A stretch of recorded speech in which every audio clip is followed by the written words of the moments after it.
Bom, vamos aqui ao conto Teoria do Medalhão, subtítulo Diálogo. Então, detalhe, é um diálogo. É o conto número 2 do livro Papéis Avulsos, do Machado de Assis, o livro de contos que a URG está pedindo. Bom, aqui a gente vai ter uma clara ironia machadiana. Vai ter uma conversa do pai com o filho completou 21 anos, é o ano da maioridade nessa época, né, no século XIX. E o pai quer passar para o filho agora, né, a teoria do medalhão. O que é o medalhão? Ou seja, como se dar bem na vida sem muito esforço. Ou seja, como ser um homem importante, um figurão medalhão, mas basicamente sem nada a oferecer. Ser uma pessoa vazia de conteúdo, digamos assim, né? Vamos então a esse resumo aqui de como ser um medalhão, a teoria de como ser um medalhão, alguém que se dá bem na vida, reconhecido, né? Mas sem nada a oferecer, digamos assim. Bom, estás com sono, diz o pai. Não, senhor, nem eu. Conversemos um pouco. Abre a janela, que horas são? 11. Saiu o último conviva do nosso modesto jantar. Com que, meu Peralta, meu filho, chegaste aos teus 21 anos. Há 21 anos, no dia 5 de agosto de 1854, vinhas tu à luz, um pirralho de nada. E estás homem, longos bigodes, alguns namoros. Papai, não te ponhas com denguices, e falemos como dois amigos sérios. Reparem, né, o pai já dá no meio dele, né? Ele diz assim, papai, se não tem papai, não vem com denguice. A gente vai falar coisa séria, agora tu é adulto. E aí o pai vai dizer que tem coisas importantes, né? Enfim, diz que ele, o pai, né, tem coisas importantes para falar, passar essa teoria do medalhão, né? E que o filho, agora com 21 anos, né, tem algumas apólices, um diploma, enfim, né? E ele pode entrar, pode entrar onde? Entrar no parlamento, na magistratura, na imprensa, na lavoura, na indústria, no comércio, nas letras ou nas artes. O que o pai está dizendo? Há infinitas carreiras diante de ti, meu filho. 21 anos, meu rapaz, formam apenas a primeira sílaba do nosso destino. E aí o pai acaba até citando o Napoleão, né? Enfim, como exemplo, que foi precoce e tudo mais, né? Não foi tudo aos 21 anos, né? Mas qualquer que seja a profissão da tua escolha, meu filho, o meu desejo é que te faças grande e ilustre, ou pelo menos notável, que te levantes acima da obscuridade comum. O que diz o pai? O que é comum? A obscuridade. Eu não quero isso de ti, meu filho, certo? Eu quero tu grande, ilustre, certo? Notável. Então essa é a questão da palavra, né? Notável. E aqui já a síntese do conto, né? O pai quer que ele saia dessa vala comum e se torne um cara notório, ilustre. Mas como fazer isso, né? Aí ele diz, a vida, Janjão. Reparem, né? A vida, Janjão, o apelido do filho é Janjão. A vida, Janjão, é uma enorme loteria. Os prêmios são poucos, os malogrados, inúmeros. Ou seja, poucos são os que se dão bem, muitos os que se dão mal. E eu não quero isso de ti, eu quero que tu se dê bem. E aí o filho, a gente nota, né, no diálogo que ele é quase monossilábico, né? Ele fala pouco, ele está sempre consentindo, fala tipo um sim senhor pro pai, né? O pai que é o grande dono da narrativa aqui. É um diálogo, mas quase um monólogo. E aí o pai acaba dizendo, né, enfim, que é bom guardar alguma coisa para velhice, mas que também aconselha o quê, né? Ter um trabalho para a hipótese, digamos assim, né, de que os outros trabalhos não deem certo, falhem, né? Creia que lhe agradeço, mas que ofício não me dirá? E aí o pai vai dizer, sim, qual é o trabalho que eu quero que tu tenhas? Nenhum me parece mais útil e cabido que o de medalhão. Ser medalhão foi o sonho da minha mocidade. Faltaram-me, porém, as instruções de um pai, e acabo, como vês, sem outra consolação e relevo moral, além das esperanças que deposito em ti. Então o pai está dizendo, se eu tivesse um pai como eu estou dando as dicas para ti, eu seria outra pessoa. Ouve-me bem, meu querido filho, ouve-me e entende. És moço, tens naturalmente o ardor, a exuberância, os improvisos da idade. Não os rejeites, mas modera-os de modo que aos 45 anos possas entrar francamente no regime do aprumo e do compasso. E aí o filho concorda, né? É verdade. Por que 45 anos? E aí o pai vai dizer que é ali que é a idade, digamos, né, normal do fenômeno acontecer, de ser um medalhão prestigiado, né? Geralmente o verdadeiro medalhão começa a manifestar-se entre os 45 e 50 anos, conquanto alguns exemplos se deem entre os 55 e os 60. mas estes são raros. Há os também de 40 anos e outros mais precoces de 35 e de 30. Não são, todavia, vulgares. Não falo dos de 25 anos. Esse madrugar é privilégio do gênio. Então aqui a questão irônica do Machado, né? Então ele diz, aguarda basicamente aí, até os 45 anos o fenômeno do medalhão se dá, né? O pai volta. Venhamos ao principal. Uma vez entrado na carreira de medalhão, deve expor todo o cuidado nas ideias que houveres de nutrir para uso alheio e próprio. O melhor será não as ter, absolutamente. Reparem, o que ele está dizendo para o filho? Não tem ideias. Certo? Se torna um poste, não tem ideias. Aí o filho, né, enfim, está ouvindo. E o pai continua, coisa que tu entenderás bem. Imaginando, por exemplo, um ator defraudado do uso de um braço. Ele pode, esse ator sem um braço, por um milagre de artifício, dissimular o defeito aos olhos da plateia. Mas era muito melhor dispor dos dois. E o filho fica ouvindo, não está entendendo muito bem, né? Então, mas qual é o detalhe? Ele aconselha o filho a não ter ideias. Não tem ideias. Abafe todas as ideias. E ele acha que o filho é perfeito para isso, né? Tu, meu filho, se não me engano, pareces dotado da perfeita inópia mental, conveniente ao uso deste nobre ofício. Ou seja, o pai acha o filho escasso mentalmente, né? Tá quase chamando ele de burro, mas diz que é dotado da perfeita inópia mental, um eufemismo para chamar ele de burro, né? Aí ele continua, refiro-me ao gesto correto e perfilado com que usas expender francamente as tuas simpatias ou antipatias acerca do corte de um colete, das dimensões de um chapéu, do ranger ou calar das botas novas. Ou seja, o que ele quer que o filho faça? Usar a fala apenas para puxar o saco de alguém, elogiar, ou seja, viver basicamente assuntos fúteis, assuntos que não levam a nada, certo? Ah, olha só, o teu chapéu está muito alto, enfim, né? Olha só a tua bota nova, que bonita, certo? Repara então, né? O pai está querendo que ele não tenha ideias, mas fique usando, né? Enfim, cortejar o que, né? Coletes, chapéus, botas. Diz mais o pai, o voltarete, o dominó e o whist, são joguinhos, né? São remédios aprovados. O whist tem a vantagem até rara de se acostumar ao silêncio, que é a forma mais acentuada de circunspecção. Não digo mesmo da natação, da equitação e da ginástica, embora elas façam repousar o cérebro. Por isso mesmo que o fazem repousar, restituem as forças e atividades perdidas. O bilhar é excelente.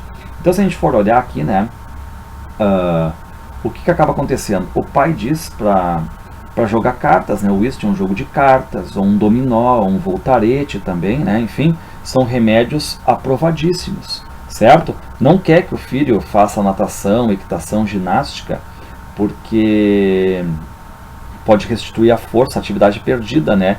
E aí, se tu está jogando um dominó, um jogo de cartas e tudo mais, tu não está se mexendo.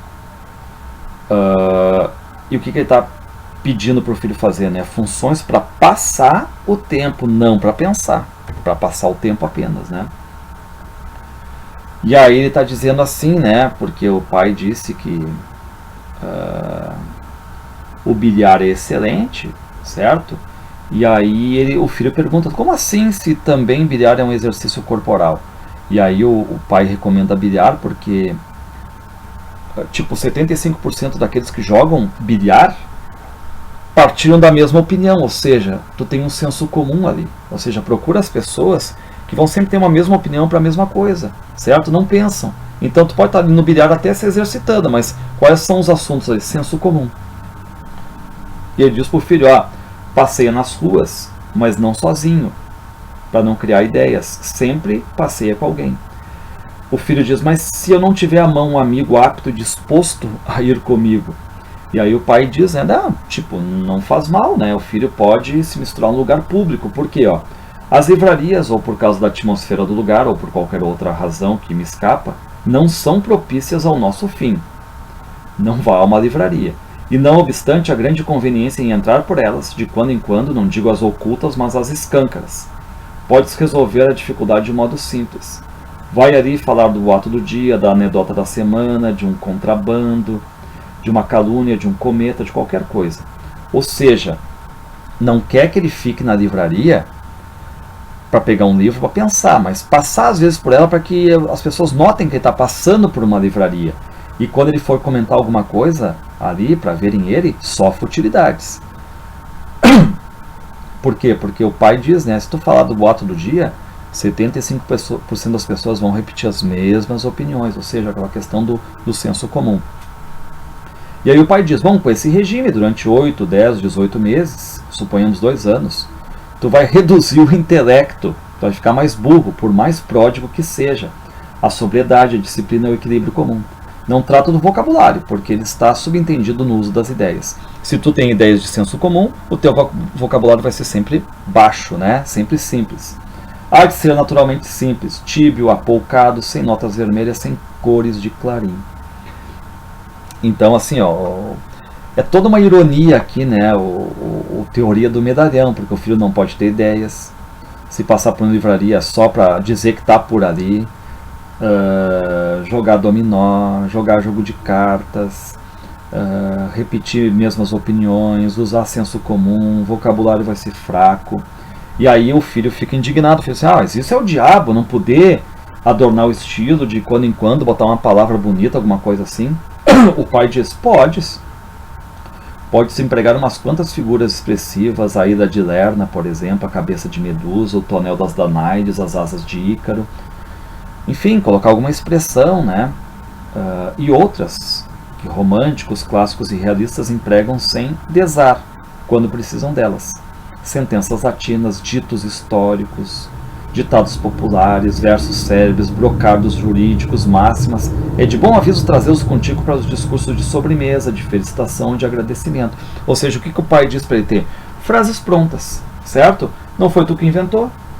Está aí Tá no ar as frases prontas, os clássicos, os versos, as máximas, as sentenças. Isso aí ninguém está inventando. Isso aí está aí, é quase que lenda, né? Enfim, não tem autor, é anônimo. E tu usa essas frases prontas aí. Aí o pai diz, são as frases feitas, as locuções convencionais, as fórmulas consagradas pelos anos, incrustadas na memória individual e pública. Essas fórmulas têm a vantagem de não obrigar os outros a um esforço inútil, que é pensar. Tu poupas aos teus semelhantes todo esse imenso aranzel. Tu dizes simplesmente, antes das leis, reformemos os costumes. Ou seja, ter sempre uma frase sintética, uma frase bem senso comum, todos vão gostar. Aí o filho, né, diz, opa, que profissão difícil é ser medalhão, é. E o pai diz, e ainda não chegamos ao fim, vamos a ele. E aí o pai agora começa a falar dos benefícios de se aparecer, né, da publicidade, de ser visto. Longe de inventar um tratado científico da criação dos carneiros, ou seja, longe de querer ser reconhecido pela tua intelectualidade, compra o quê? Compra um carneiro e dá aos amigos sob a forma de um jantar, cuja notícia não pode ser indiferente aos seus concidadãos. Ou seja, ao invés de, vamos supor, publicar um livro, alguma coisa assim, não, vai lá e paga um jantar para todo mundo ficar puxando teu saco, dar o tapinha nas costas. Ou seja, coloca o teu nome nos olhos do mundo, na propaganda, todo mundo, o cara é legal, o cara deu um jantar, né? Enfim, nos convidou, tudo mais. Os sucessos de certa ordem, embora de pouca monta, podem ser trazidos a lume, contanto que ponham em relevo a tua pessoa. Explico. Se caíres de um carro, sem outro dano, além do susto, é útil mandá-lo dizer aos 4 ventos, não pelo fato em si, que é insignificante, mas pelo efeito de recordar um nome caro às afeições gerais. Percebeste? Tipo, tu caiu do carro,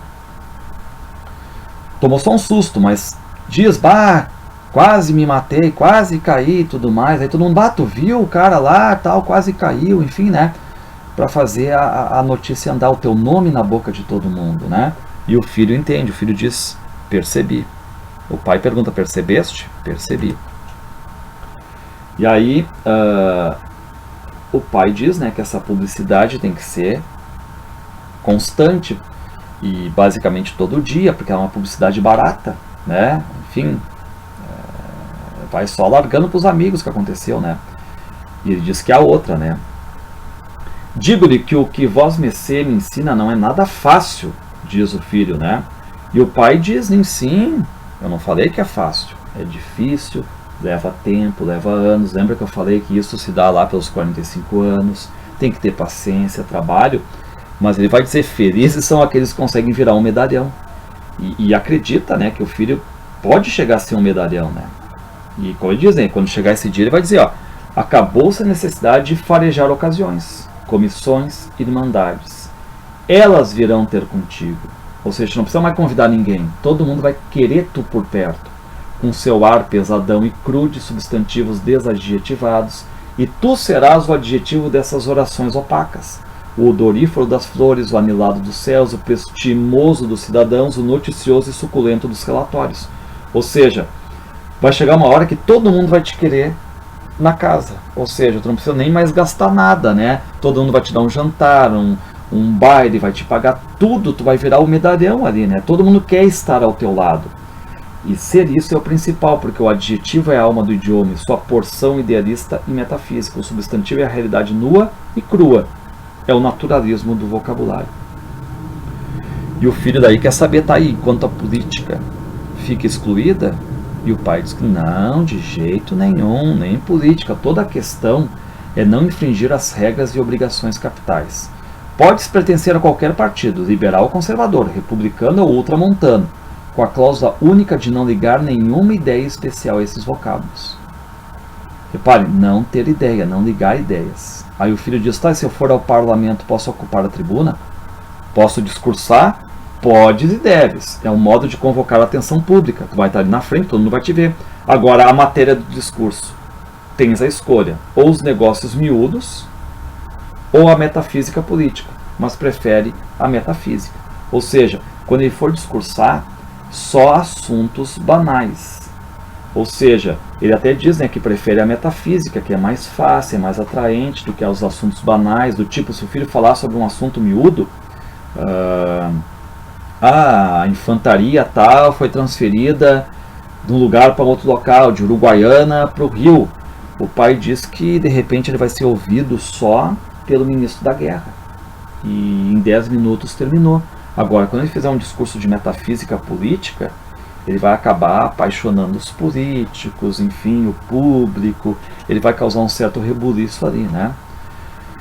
Farei o que puder, diz o filho. Nenhuma imaginação, pai, nenhuma. Antes faze correr o boato de que um tal dom é ínfimo. Nenhuma filosofia, e o pai, né, diz que no papel e na língua ele pode até ter alguma filosofia, mas na realidade nenhuma filosofia, nada, nada, nada, nada. Por quê? Porque o pai está proibindo tudo do filho, né? O filho não pode chegar a conclusões próprias, tem que ser sempre conclusão já achada por outro, certo? Tudo senso comum, foge a tudo que possa cheirar a reflexão, a originalidade e tudo mais. E aí o filho pergunta, né? Bom, eu tenho que fugir do riso ou ficar sempre sério?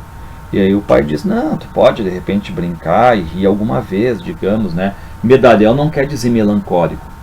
Um grave pode ter seus momentos de expansão alegre. Somente não deves empregar a ironia. Por que não a ironia? Porque a ironia, a gente sabe, né? A ironia não é qualquer um que entende. A ironia é uma coisa sutil. A ironia, precisamos de uma certa inteligência para fazer ironia, né? Então o que ele diz? Somente não deves empregar ironia. Esse movimento é o canto da boca, cheio de mistérios, inventado por algum grego da decadência, contraído por Luciano, transmitido a Swift e Voltaire, feição própria dos céticos e desabusados. Ou seja, o pai não quer que o filho use a ironia, que é algo mais requintado, mais fino, mais sutil. E o que o pai recomenda? A piada, a chalaça, a piada direta, faz rir direto. Se quer contar alguma coisa, né? Vai direto. Usa antes a chalaça, nossa boa chalaça amiga, gorducha, redonda, franca, sem biocos nem véus, direta, que se mete pela cara dos outros, estala como uma palmada, faz pular o sangue nas veias e arrebentar do riso os suspensórios. Usa a chalaça. Ou seja, usa a graça direta, faz rir, não faz pensar, faz rir, né? E aí o pai pergunta, o que é isso? O filho diz, meia-noite. Meia-noite. Entra já nos teus 22 anos, meu Peralta. Porque, enfim, né, já foram os 21. Estás definitivamente maior. Vamos dormir que é tarde. Rumina bem o que eu te disse, meu filho. Guardadas as proporções, A conversa desta noite vale o Príncipe de Maquiavel. Vamos dormir. Bom, por que o pai cita no final ali que a conversa da noite com o filho, né, vale o livro Príncipe de Maquiavel, né? Porque o que tem no Príncipe de Maquiavel? Aquela ideia de como conquistar o poder e como manter esse poder. Então, o que o pai faz essa comparação, né? A conversa que ele teve com o filho equivale a como conquistar o poder. Ele transmite a teoria do medalhão e como manter esse poder de ser um medalhão. Enfim, uma grande ironia machadiana aqui a quem não tem nada o que dizer.